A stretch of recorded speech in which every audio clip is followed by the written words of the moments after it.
이제 우리 하나님의 말씀 10편 23편 1절에서 6절 말씀까지 한 절씩 교독하도록 하겠습니다.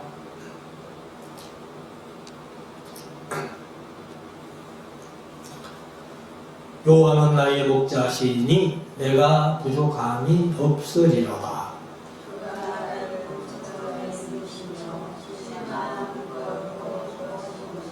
내 영혼을 소생시키시고 자기 이름을 위하여 의의 길로 인도하시는도다.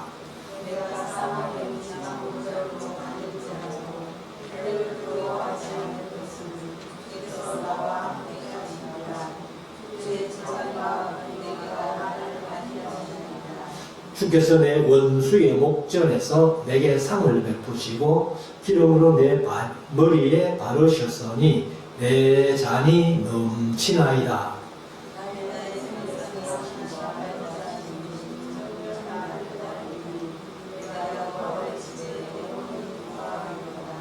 아멘. 이제 우리 하나님의 말씀을 묵상하는 시간입니다. 오늘은 시편 23편, 24편 두 편을 함께 묵상하기를 원합니다.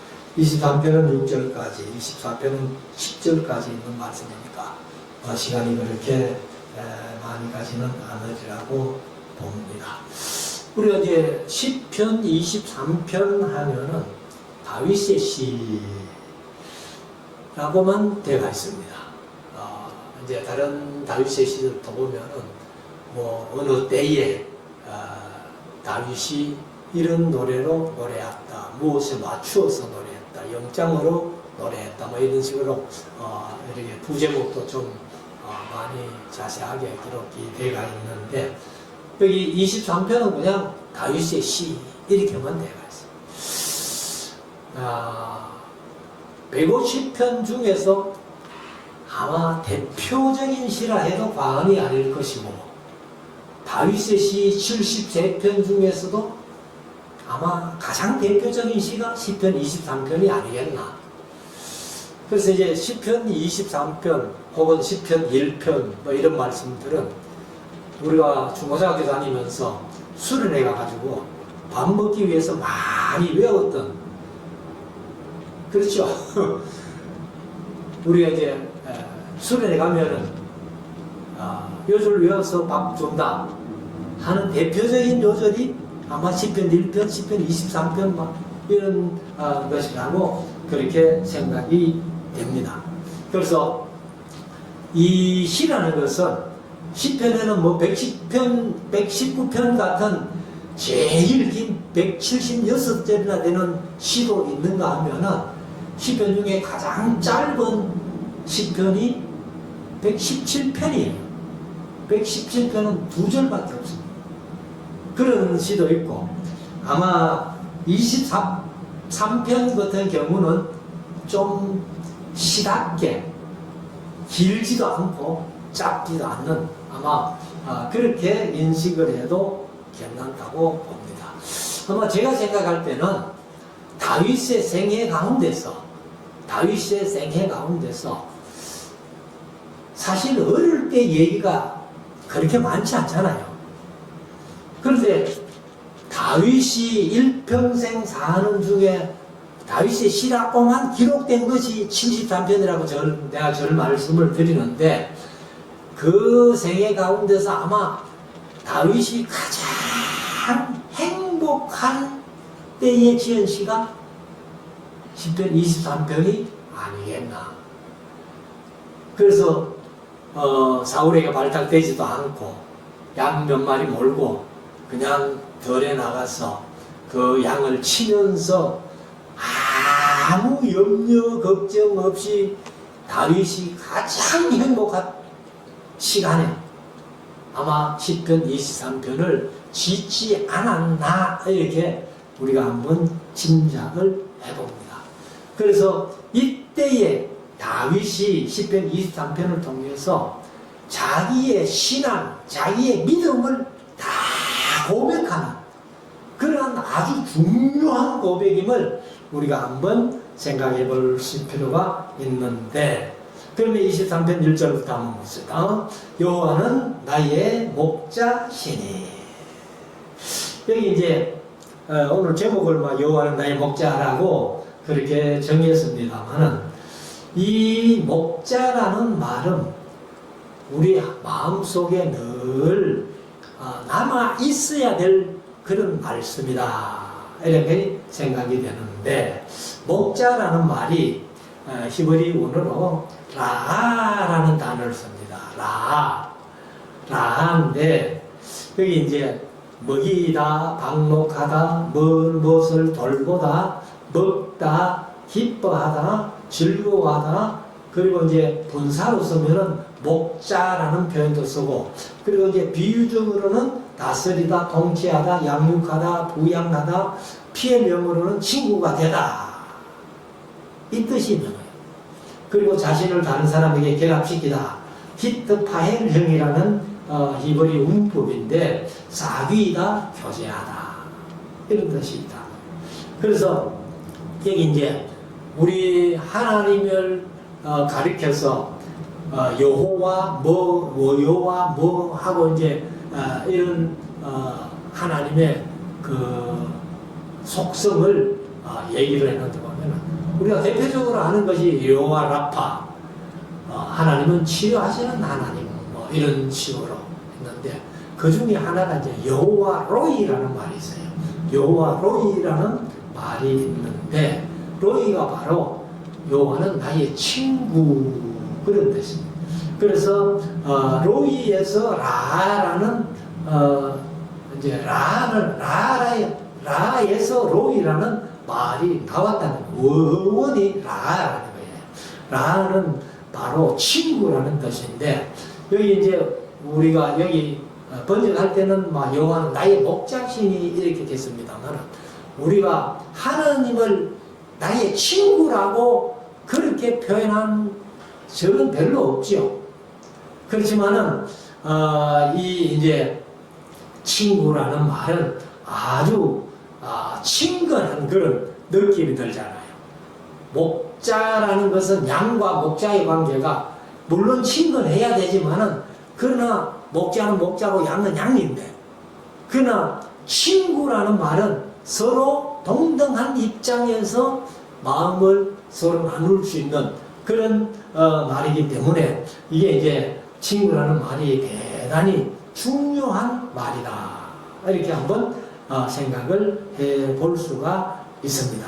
그래서 다윗이 하나님을 나의 목자 하면서, 하나님이 바로 나의 친구가 되고 싶어 한다 하는 그런 심정, 다윗의 그런 신앙 고백도 있다 하는 것을 볼 수 있습니다. 예수님께서도 제자들을 향해 가서 친구를 위하여 목숨을 버리면 이에서 더 큰 사랑이 없나니 말씀을 하시고, 내가 너희를 종이라 하지 아니고 친구라 한다, 그렇게 말씀하시고, 친구된 우리들을 위해서 십자가에 못 박혀 죽임 당해 주심으로 말미암아 최고의 사랑을 확정해 주셨다.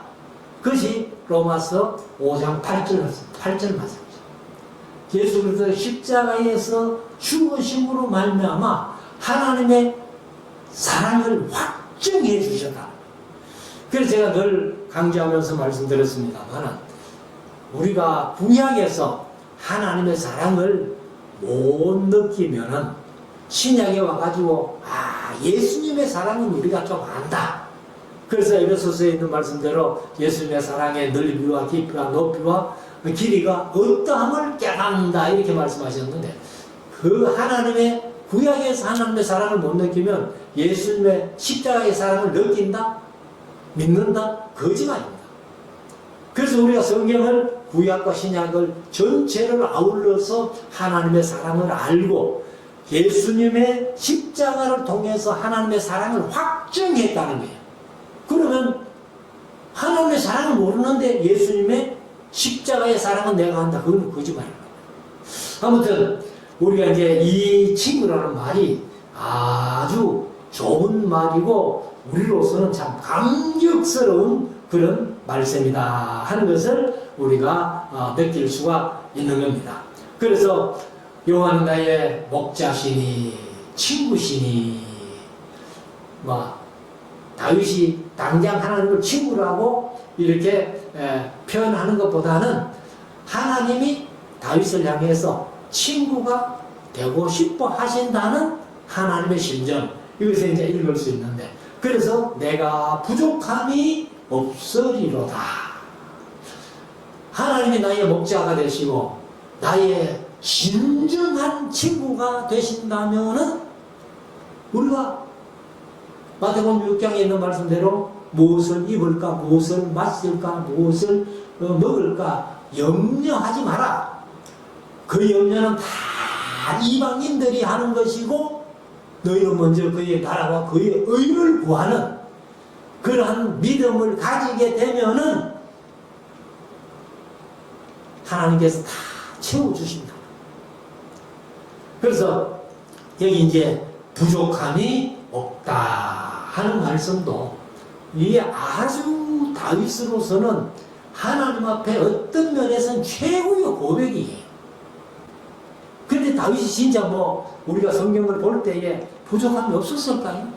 왕이 돼가지고는 육신적인 어떤 부족함은 없었을지 몰라도 그래도 왕이 되기까지 사울에게 10년 동안 쫓겨다니면서 망명생활 할 때 그때는 아마 얼마나 부족함이 많았겠어요. 그렇지만은 다윗은 하나님을 목자로 모시고 친구로 하나님을 사귀고 있다고 생각하니까 내가 세상 살아가면서는 전혀 부족함이 없다 하는 그런 고백을 하고 있습니다. 그래서 우리가 이제 다윗이 고백한 대로 저와 여러분들도 이 세상 살아가면서 하나님이 나의 목자시니까, 나는 하나님의 양이니까 부족함이 없이 누리며 살 수 있다는 것을 우리가 언제나 마음속에 새길 수 있기를 원합니다. 2절, 그가 나를 푸른 초장에 누이시며, 개혁개정은 푸른 풀밭에 누이시며 이렇게 얘기를 했습니다. 그리고 쉴만한 물가로 인도하시는도다. 사실요, 제가 양을 이제 다 살펴보지는 못했습니다만은, 어느 책들을 보니까 양은 절대로 잘 눕지를 않는다는 거예요. 우리가 영상을 이렇게 다른 나라, 특별히 이제 몽골 같은 데는 양이 많거든요. 그런데 양이 어디 이렇게 누워가지고 잠자는 거, 그런 거 사진으로 봤어요. 여러분 같이 한번 TV를 보면서 이제 양이 나올 때 양들이 어디 풀밭에 누워서 자는지 누워있는 모습을 한번 찾아보십시오. 별로 저는 못 본 것 같아요. 그러니까 진짜 배가 부르고 계속 풀을 뜯잖아요. 그래서 이게 이제 또 되새김질을 하는 동물이기 때문에 얼마든지 풀을 뜯어가지고 배속에 넣고 다시 내가지고 되새김질을 하고 하는데, 그런데 이 양들이 기록에 보니까 한 하루에요 풀을 한 700가지 정도 먹는다는 거예요. 그래 먹으려고 애를 쓴대. 그래서 제가 전에 촌에 있을 때 거기 어떤 장로님 한 분이 이제 식물 풀을 뜯어가지고 풀을 100가지를 뜯어가지고 한때 이제 녹즙을 만들어요. 흑설탕을 넣어가지고 녹즙을 만드는데 그게 그렇게 좋은 모양이라는 거예요. 근데 그 풀을 이제 어떻게 구별하느냐? 양들 한 마리 몰고 올라간대. 산에 올라가가지고 양이 뜯어먹는 풀만 다 뜯는다는 거예요. 그러면 그거는 절대로 독소가 없다는 거예요. 그런 식으로 하는 그 장로님을 얘기도 이제 제가 들었는데, 아무튼 양은 만족하게 배부르게 먹어야만이 누우신다. 그래서 여기 다윗이 푸른 초장에 누이시며 쉴만한 물가로 인도하시는 하나님. 그러면 다윗이 지금 양처럼 많이 풀을 뜯어먹고 배가 부르고 그리고 물을 마셔서 이제는 누워서 편히 쉴 수 있다는 그런 고백을 다윗이 하는 겁니다. 그러면 우리도 이 세상 살아가면서 세상이 뭐 아무리 어지럽고 악하다 한들 우리가 이 다윗의 고백처럼 하나님이 나의 목자가 되셔서 푸른 초장으로 쉴만한 물가로 인도해 주셔서 거기에서 참 편히 쉴 수 있는 그런 은혜가 있다면 아마 이 세상 살아가는 삶 속에 최고의 삶이 아니겠나 이렇게 한번 생각을 해봅니다. 그리고 3절 내 영혼을 소생시키시고, 소생시킨다는 말이 휴어라는 말인데 이제 돌아가다, 돌아오다 그런 것도 있고 회복시키다 이런 뜻이 있습니다. 그러니까 우리가 몸이 많이 피곤하고 지쳐 있을 때에 그 지친 몸을 완전히 회복시키는 것, 그게 소생시키는 겁니다, 사실은. 그래서 여기는 이제 소생이라고 번역을 했는데, 회복시킨다, 소생해준다 하는 말이 뭐 비슷한 말입니다. 그래서 내 영혼을 소생시키시고, 내 영혼을 회복해 주시고, 자기 이름을 위하여 의의 길로 인도하시는도다.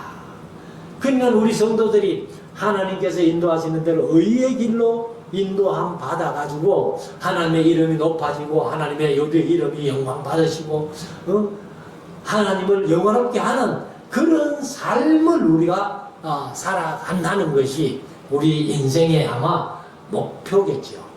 물론 믿지 않는 사람들의 그런 목표가 없겠지만은 우리 예수 믿는 사람들은 최소한도 최고의 목표가 내 삶을 통해서 하나님의 영광 받으시고 내 삶을 통해서 하나님의 이름이 거룩히 여기심을 받으실 수 있는 이것이 최고의 우리의 목표가 되어야 된다. 4절 내가 사망의 음침한 골짜기로 다닐지라도 해를 두려워하지 않을 것은, 여기 이제 해를 하는 것은 해로운 일, 나쁜 그런 악한 일들 이런 것들입니다. 그러니까 해를 두려워하지 않을 것은 주께서 나와 함께 하시니라. 그래서 서양 사람들은 사실 이제 사람이 딱 죽을 때가 되면은 참 죽음이 두려울 때가 많잖아요. 그래서 이제 우리 인간들이 죽음 앞에는 다 두려워할 수밖에 없는 존재들입니다. 그러나 예수 믿는 사람들은 죽음을 두려워하지 않죠. 사실 우리가 죽음이라는 관문을 통과하지 아니하면 일단은 천국에 못 들어갑니다. 물론 예수님 죄인 왔을 때까지 내 육체가 살아있다면은 호련히 변화를 받아가지고 이제 천국에 들어가겠지만은 일단은 우리가 죽음이라는 관문을 통과해야, 그래서 찬송가에는 요단강을 건너가야 가나안 땅에 들어가는 겁니다. 그런데 서양 사람들은 죽음이 임박했을 때에 이 시편 23편 특별히 오늘 4절 말씀을 읽어준다는 거예요. 내가 사망의 음침한 골짜기로 다닐지라도 해를 두려워하지 않을 것은 주께서 나와 함께 하십니다. 제가 이제 전에 한번 성서교제 간행사라는 그 책을 한번 팔아보겠다고 이제 제가 그 지점장하고 이렇게 좀 친분이 있어가지고 일을 하면서 그 지점장이 한번 그런 얘기를 하더라고요. 목사님, 나는 우리 아버지 죽음 보고 예수 믿었다는 거예요. 그래서 아버지 어떻게 돌아가셨길래 그래 죽음 보고 예수 믿었노 했더니만은 임종할 때가 됐는데 죽음이 두려워가지고 못 견디더라는 거예요. 그래가지고 자식으로서 아버지가 감당이 안 돼가지고 방문을 밖에서 걸어 잠가 놓고 아버지가 인정할 때까지 기다린다는 거예요. 그래서 아버지가 죽음을 그렇게 두려워하시는데 자기가 옛날에 농촌교회에서 부흥회하는데 한번 참석한 적이 있다는 거예요. 근데 예수 믿는 사람들은 죽음이 두렵지 않다고 그렇게 설교하는 얘기를 자기가 들었다는 겁니다. 그래서 우리 아버지는 저렇게 두려움이 겁이 나가지고 자식이 임종을 앞에서 못 볼 정도로 그렇게 두려워하는데 어떻게 예수 믿는 사람은 죽음이 안 두려울까? 그래가지고 교회에 나왔다는 겁니다. 지금은 아마 장로가 됐을 거예요. 그래서 아무튼 우리가 죽음 앞에는 뭐 흔히들 장사가 없다 이런 표현도 합니다만은 그러나 우리 예수 믿는 사람들은 죽음은 두렵지 않다. 그래서 하나님과 동행하면서 하나님이 천국으로 인도하시는, 물론 뭐 천국은 아직도 아무도 안 가셨습니다만 그러나 이제 낙원으로 가는 것도 천국과 같은 곳이기 때문에 뭐 천국 갔다 해도 과언이 아니라고 제가 늘 말씀을 드리는데, 아무튼 아무 고통 없이 우리 예수 믿는 사람들 늘 연세가 들면 이제 기도하는 제목이 하나 생기죠. 무슨 기도가? 하나님, 날 자는 듯이 데려가있소. 그게 소원이야. 저녁에 잤다가 아침에 안 일어나면 최고 좋아요. 그래 죽으면 뭐라 해요? 아이고 죽음의 복을 받았다. 근데 죽음이 고통스러워가지고 애를 먹는 사람들이 많단 말이에요. 그래서 내가 사망의 엄침한 골짜기로 다닐지라도 애를 두려워하지 않을 것은 주께서 나와 함께 하심이라. 그래서 주의 지팡이와 막대기가 나를 안위하시나이다. 근데 뭐 나를 안위하시나이다 하는 앞에 하나가 번역이 안 됐는데, 주의 지팡이와 막대기가 하고 그것들이 하는, 그러면 그것들이 하면 둘 다를 얘기를 하잖아요. 주의 지팡이와 막대기가 나를 안위하시나이다. 근데 이제 여기 왜 우리가 생각할 때는 지팡이하고 막대기하고 똑같잖아. 근데 유대인들의 개념은 조금 다르다는 거예요. 뭐가 다르냐? 지팡이는 우리가 뭐 한국에서는 그런 지팡이를 갖고 있는 사람들이 별로 없지 싶어. 달력 같은 데 보면은 이렇게 지팡이에서 이렇게 꼬장한 우산대 같이, 우산 손잡이 같이 이렇게 그 있죠. 그게 지팡이에요. 그거는 이제 목자들이 왜 들고 다니는가 하면 양들이 어디 좀 골짜기로 이렇게 깊은 곳을 빠지면은 그걸 이제 이렇게 걸어가지고 구해준다는 겁니다. 그래서 그 지팡이가 나를 안위해주고, 그 다음에 이제 막대기는 뭐냐면 엉뚱한 길로 가면은 때리는 거. 이게 이제 막대기라는 거예요. 그래서 아무튼 지팡이도 좋은 거고 막대기는 어떤 면에서 양들 입장에서는 목사들 손에 막대기가 없었으면 좋겠다 이런 생각을 할지도 모르겠습니다만 사실 다 양들을 위해서 있는 것 아니에요. 그러니까 주의 지팡이와 막대기가 그것들이 나를 안위해 준다. 안위한다는 말은 나함이라는 말인데, 우리가 성경 중에 나훔서가 있잖아요. 하나님은 우리를 위로하신다. 위로하시는 여호와, 그런 뜻이죠. 그래서 안심하라고, 주의 지팡이와 막대기가 안심하라고 나를 위로해 주신다. 5절, 주께서 내 원수의 목전에서 내게 상을 베푸시고, 이건 식탁입니다. 상을 베푸는 게 아니고 식탁이에요. 그래서 원수 앞에서라도 상을 차려놓고 밥을 먹을 수 있는 그런 아주 여유가 있다는 거죠. 사실 뭐 전쟁하면서 적군 앞에서 우리가 식탁 베풀어 놓고 밥 먹는다는 게 그게 쉬운 일이 아니잖아요. 그만큼 안위해 주시니까, 위로해 주시니까 우리가 그 식탁을 베풀어서 밥을 먹을 수 있을 정도로 그렇게 마음에 안정이 된다는 거예요. 위로가 된다는 거예요. 그래서 기름으로 내 머리에 바르셨으니 내 잔이 넘치나이다. 그래서 이 식탁에 이렇게 둘러 앉아가지고 함께 밥을 먹는데 내 머리에 바르셨으니, 기름으로 내 머리에 바르셨으니, 이게 이제 무슨 얘기인가 하면은, 사실 뭐 전에 강조하면서도 자주 말씀드렸습니다만, 우리가 이제 마리아가 향유든 옥합을 깨뜨려 가지고 예수님 발에 붓고 머리에 붓고 그 향유로 발을 씻은 사건이 있잖아요. 그 마리아가 사실 이건 이제 이스라엘 처녀들의 혼수품 제1호입니다. 그래서 향유를 모아가지고 결혼 첫날 밤에 신랑의 머리에 한 방울 떨어뜨려가지고 이제 방을 향기롭게 하고, 그러니까 이제 남는 것을 집에 가만히 이렇게 놔뒀다가 진짜 귀한 손님들, 가정에서 한 식탁에 앉아서 식사할 수 있는 손님이 왔을 때, 그때 그 손님의 머리에 한 방울 떨어뜨려가지고 그것이 이제 기름으로 내 머리에 바르셨으니 하는 그 표현이에요. 그러니까 얼마나 귀중한 손님, 함께 식탁에 앉을 정도의 귀중한 손님이 올 때 그 머리에 한 방울 떨어뜨려요.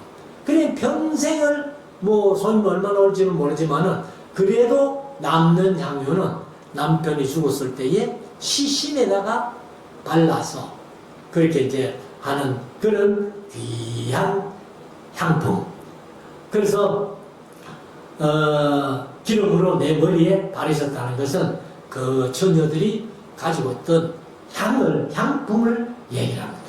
그래서 그 향품을 머리에 부어 주신다.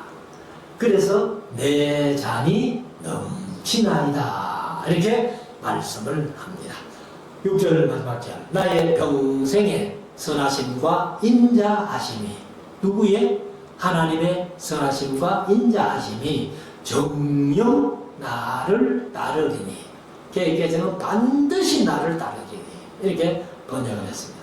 그래서 우리가 그런 믿음으로 살아갈 때에 주의 선하심과 인자하심이 내 일생 동안에 나를 따르게 될 것이고, 그리고 이제 긴 날 동안 여호와의 집에 거하겠다. 긴 날 동안은 이제 나중에 천국 가면 뭐 영원히 거하는 거예요. 그런 은혜가 있다는 거예요. 그래서 내가 여호와의 집에 영원히 거하리로다. 영원히 살리로다. 여호와의 집이 어디겠어요? 천국이겠죠. 천국에서 영원히 살게 된다. 그 다음에 이제 24편은 10절까지 있는 말씀인데 조금 빨리 할게요. 땅과 거기에 충만한 것과 세계와 그 중에 거하는 자가 다 여호와의 것이로다. 거기다 한마디 써놓으면 좋겠어요. 우리 기독교의 세계관의 기초, 세계관의 기초. 그냥 모든 것이 하나님의 것이다. 그래서 출애굽기 12장 5절 말씀, 제가 자주 말씀을 드렸습니다만, 세계가 다 내게 속하였나니. 그 말은 세계가 다 내 거다, 내 거. 우주가 다 내 거다 하는 것을 고백을 하죠. 그래서 우리가 항상 이것을 증거하기 위해서 쓰여진 책이 창세기라는 겁니다. 창세기가 없으면요, 모든 것이 하나님께 속했다, 하나님의 것이다, 그걸 알 수 없는 거예요.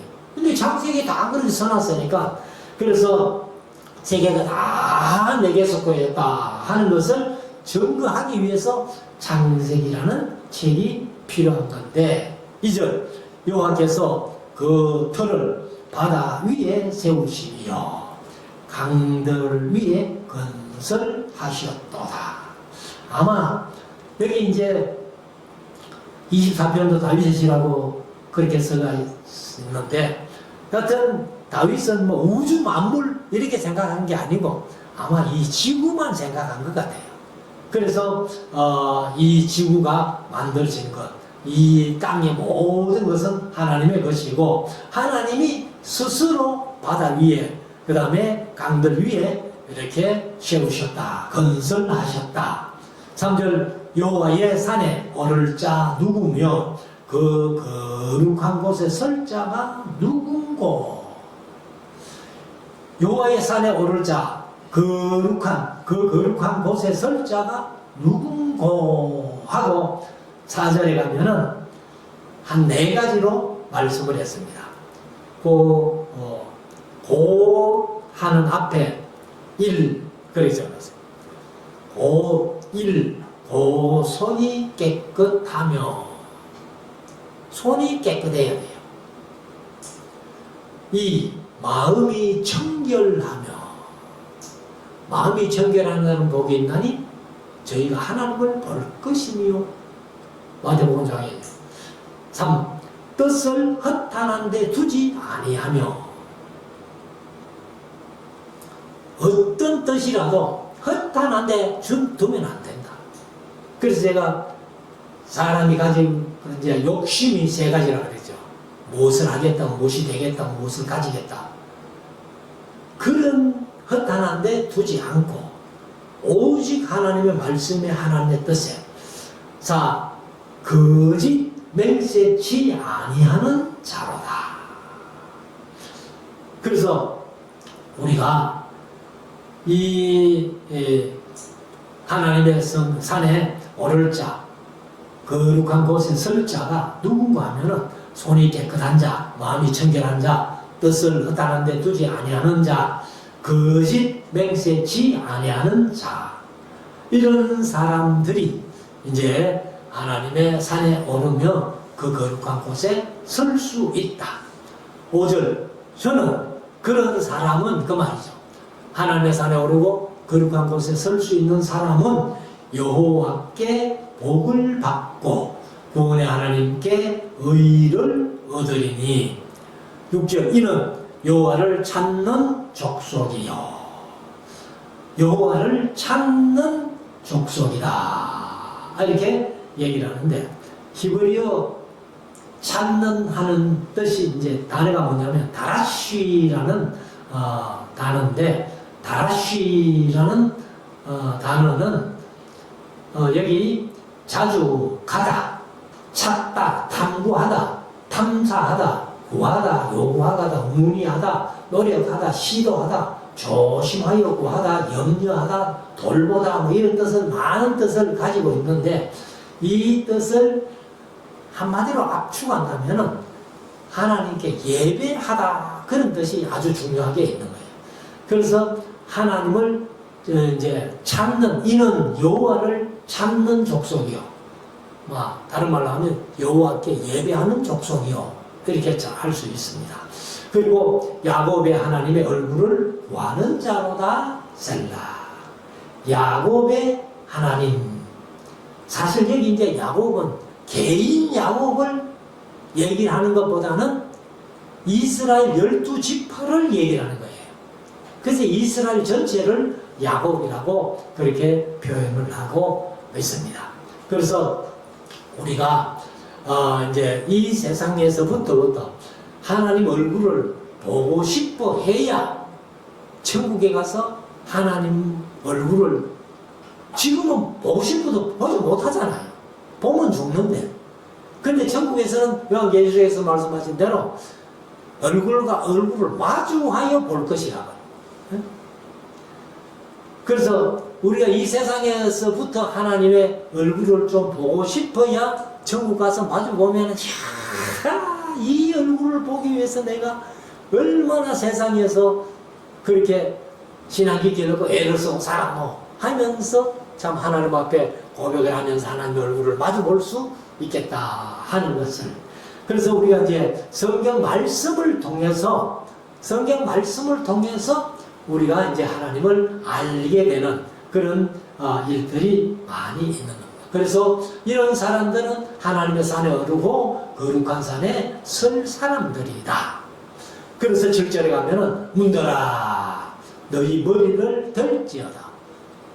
저기 문이 있는데 머리가 뭐겠어요? 우리가 흔히들 인방이라고 하는 위에 인방을 얘기하는.